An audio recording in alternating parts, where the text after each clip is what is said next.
அல்லாஹ் ரப்புல் ஆலமீன் வட்டியை அழிக்கிறான், சதக்காவை அல்லாஹ் வளர்க்கிறான்.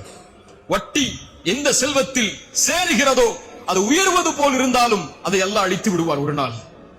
சதக்கா அல்லாஹ்வுக்காக கொடுக்கப்பட்டு சமூக நலனுக்காக ஒருவர் தன் அல்லாஹ் வழங்கிய செல்வத்திலிருந்து பகிர்ந்தளிக்கும் போது அல்லாஹ் அதை வளர்க்கிறான். ரசூலுல்லாஹி ஸல்லல்லாஹு அலைஹி வஸல்லம் சொன்னார்கள், ஒரு பேரித்தம்பலத்துடைய அளவிலேயோ அவர் கஷ்டப்பட்டு சேகரித்த செல்வத்தில் ஒரு அல்லாஹ்வுடைய பாதையில் ஒரு பேரித்தம்பலத்தை சதக்கா செய்கிறார், அல்லாஹ் அதை தன்னுடைய வலது கரத்தில் வாங்குவான்.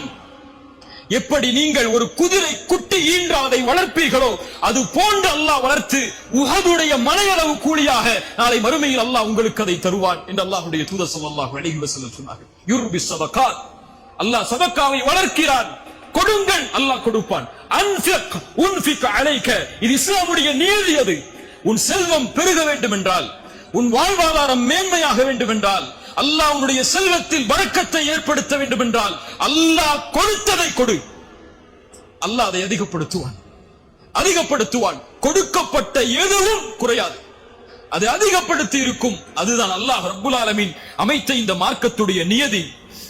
அல்லாஹ் ரப்புல் ஆலமீன் மேலும் சொல்கிறான், யார் இன்னல்லதீன ஆமனு வஅமிலுஸ் ஸாலிஹாத்தி, ஈமான் கொண்டு நல்ல செயல்களை செய்து தொழுகையை நிலைநாட்டி ஜகாத்தை கொடுப்பார்களோ அவர்களுக்கு அல்லாஹ்விடத்திலே கூலிகள் உண்டு.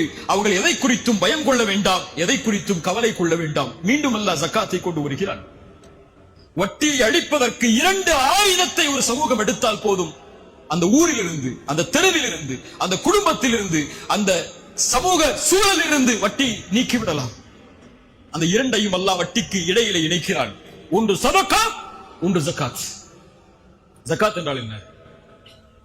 சமூகத்தில் வாழக்கூடிய பலருக்கு ஜகாத் என்றால் என்னவென்று தெரியாது. முதல் எப்படி ஜகாத்தை கணக்கிட வேண்டும் என்று கூட தெரியாது அவர்களுக்கு. எந்த செல்வத்திலிருந்து ஜகாத்தை கொடுக்க வேண்டும் என்ற எண்ணம் என்ற கல்வி கூட அவர்களுக்கு கிடையாது. ஏதோ 2.5%, ஏதோ ஒரு செல்வத்தில் இருந்து பேங்க் அக்கவுண்ட்ல இருக்கா 2% எடுத்து வருஷத்துக்கு கொடுத்துருவோம். இதுதான் அவர்களுக்கு உள்ள பலருடைய அறிவு. இல்ல மஷா அல்லாஹ், அல்லாஹ் பாதுகாத்தவர்களை தவிர முறையான முறையில் இந்த சமூகத்திலே செல்வம் உள்ளவர்கள் ஏராளம்.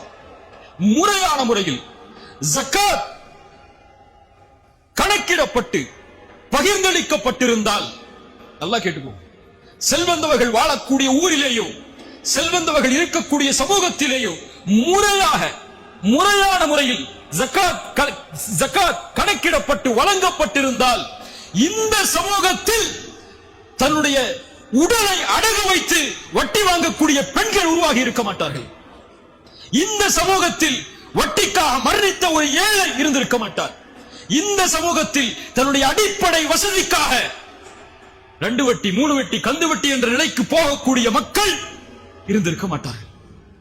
இது செல்வந்தவர்களுடைய பிழை மட்டுமல்ல, அதற்குரிய ஒரு கணக்கீட்டை அமைக்காமல் அதற்கான முறையை அமைத்து அந்த முறைப்படி ஏழைகளை கணக்கிட்டு அந்த சமூகத்தில் தரம் ஜகாத் கொடுக்கப்படுவதற்கு தரம் உள்ள மக்களை கணக்கிட்டு ஜகாத் முறைப்படி செலவழிக்கப்பட்டிருந்தால் இந்த நிலை வந்திருக்காது.